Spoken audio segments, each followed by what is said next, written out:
Hello friends, आप सभी का एक बार फिर से स्वागत है इस YouTube चैनल पर, जहां मैं ले जाता हूं आपको अलग अलग जगहों पर और बताता हूं वहां के इतिहास और वर्तमान के बारे में कुछ रोचक जानकारी। आज मैं आ गया हूं आसन बैराज पर। जैसा कि नाम से पता लग गया होगा, यह एक बैराज है, लेकिन बैराज से ऊपर क्या विशेष है यहाँ जो इसे अन्य बैराज से बहुत अलग बनाता है, मैं आपको बताने वाला हूँ। मैं आपको आज बताने वाला हूँ यहाँ आने वाली माइग्रेटरी बर्ड्स के पीछे छुपे विज्ञान के बारे में, और बताने वाला हूँ इस वेटलैंड को क्या अंतर्राष्ट्रीय या इंटरनेशनल एक्रेडिटेशन मिले हैं, जिससे उत्तराखंड वासियों को इस वेटलैंड का उत्तराखंड में होने पर गर्व महसूस होना चाहिए। इन्हीं सब तथ्यों को उजागर करेगा हमारा आज का ये वीडियो।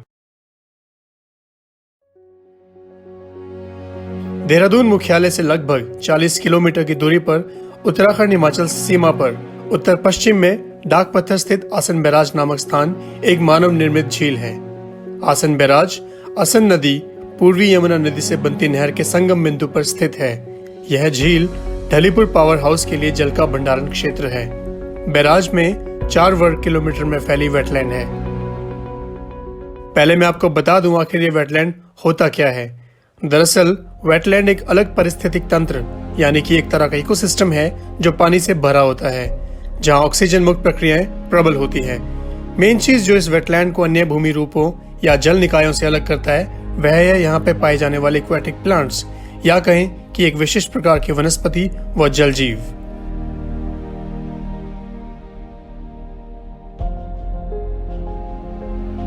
यहाँ जब आप आते हैं तो 2 चीजों का आनंद लेते हैं, पहले तो बर्ड वॉचिंग और दूसरा बोटिंग।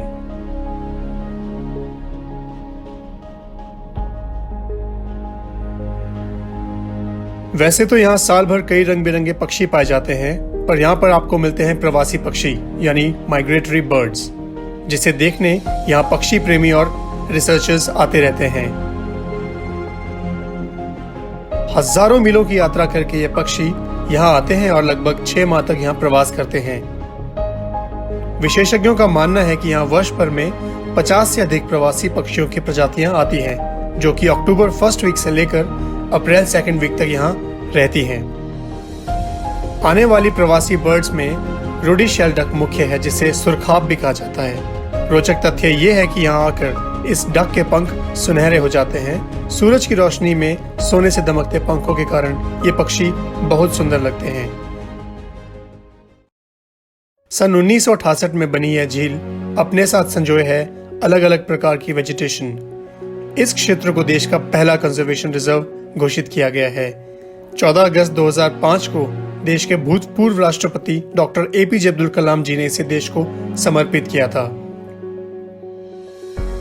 पक्षी विशेषज्ञों की माने तो शीत ऋतु के आगमन होते ही रशिया, चीन, पाकिस्तान, भूटान और साइबेरिया जैसे देशों से हजारों पक्षी यहाँ आते हैं, जो अप्रैल तक यहीं रहते हैं। चलिए थोड़ा जानते हैं माइग्रेटरी बर्ड्स के साइंटिफिक पहलुओं के बारे में। आप में से जो लोग थोड़ा बहुत फेमिलियर हैं इस वर्ड से, तो आप जानते होंगे कि कई पक्षी धरती के एक कोने से दूसरे कोने के ऊपर उड़कर पहुंच जाते हैं और फिर वापस वहीं चले जाते हैं जहां से वे आए हैं, और यही सिलसिला इनकी आगे आने वाली पीढ़ियों में भी चलता रहता है। प्रवासी पक्षियों में प्रवास का वैज्ञानिक कारण ये है कि वे बाहरी तापमान के साथ साथ अपना तापमान नहीं बदल सकते।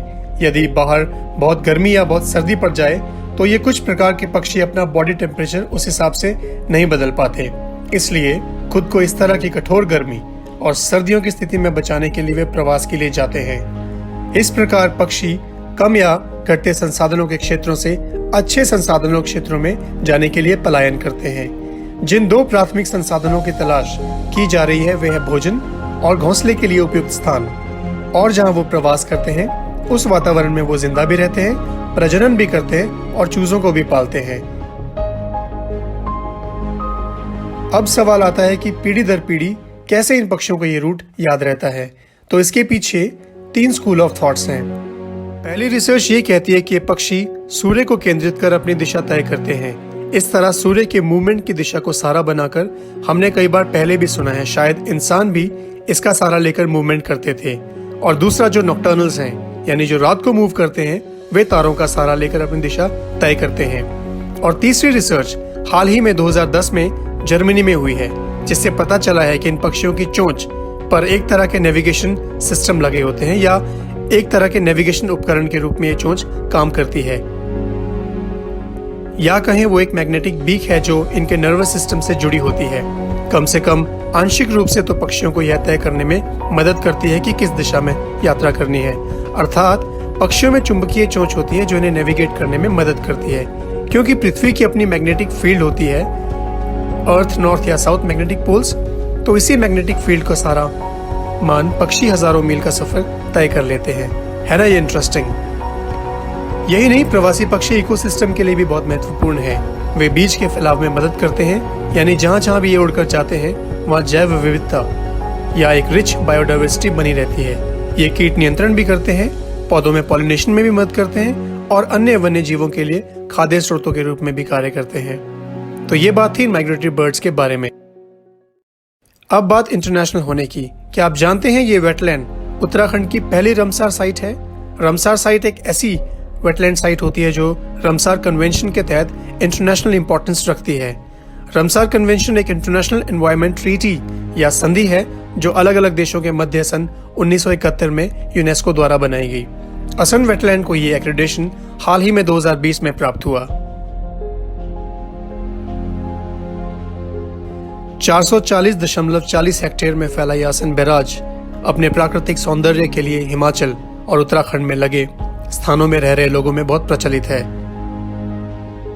बर्ड वॉचिंग के बाद दूसरी चीज जो पर्यटकों को लुभाती है वो है बोटिंग, जो गढ़वाल मंडल विकास निगम ने यहाँ इंट्रोड्यूस किया है। यह देखा गया है कि वीकेंड्स में खासतौर से सैटरडे और संडेज को यहाँ काफी भीड़ होती है, जिसमें मुख्य रूप से पंजाब, हरियाणा, चंडीगढ़, पांवटा साहिब व देहरादून से लोग आते हैं। यहाँ बोट्स की शेप भी बिल्कुल पक्षी की तरह है और इन्हें इतनी दूरी तक नहीं जाने दिया जाता कि पक्षियों को नेचुरल हैबिटेट को कुछ नुकसान हो सके। यहाँ से हर आधे घंटे के लिए टिकट्स मिलती है और आप निश्चित दूरी तक बोटिंग कर सकते हैं। GMVN ने लाइफ जैकेट्स में अनिवार्य किया ताकि पर्यटकों के लिए किसी प्रकार का कोई रिस्क ना हो। यहीं पर स्थित है आसन कंजर्वेशन रिसोर्ट, जहाँ आपको मिलते हैं रुकने के लिए सारी एमिनिटीज के साथ हट्स और रूम्स। आप उत्तराखंड टूरिज्म की वेबसाइट पर जाकर यहाँ रुकने के लिए आवेदन भी कर सकते हैं। और अब हम आ गए हैं इस बैराज पर बने पुल पर, जिसकी लंबाई लगभग 287 मीटर है।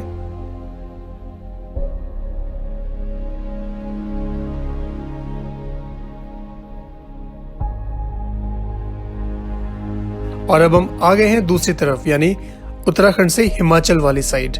नहर का पानी जो कुल्हाल हाइड्रो पावर प्लांट की तरफ जा रहा है, इसके समीप ड्राइव करने में आपको एक अलग ही आनंद की अनुभूति होती है।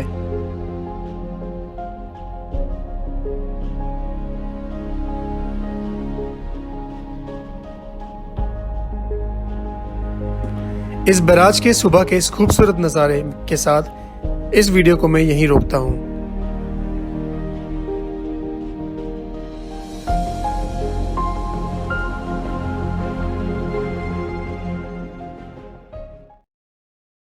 तो भविष्य में यदि आप पांवटा साहिब के रास्ते देहरादून आ रहे हो या देहरादून से चंडीगढ़ या हिमाचल जा रहे हो तो यहाँ जरूर रुकें। पर ध्यान रहे, ये वेटलैंड एक अत्यधिक संवेदनशील स्थान है।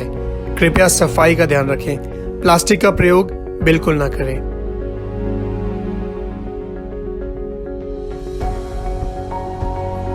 इस आसन बैराज के नजदीक है गुरुद्वारा श्री पांवटा साहिब जी, जहां आप जा सकते हैं। आप चाहें तो हमारे इस चैनल पर जाकर इस गुरुद्वारे पर बनाए वीडियो भी देख सकते हैं और डिस्क्रिप्शन बॉक्स में हमने लिंक भी दिया है। और अब हम क्रॉस कर रहे हैं उत्तराखंड और हिमाचल के बीच का पुल।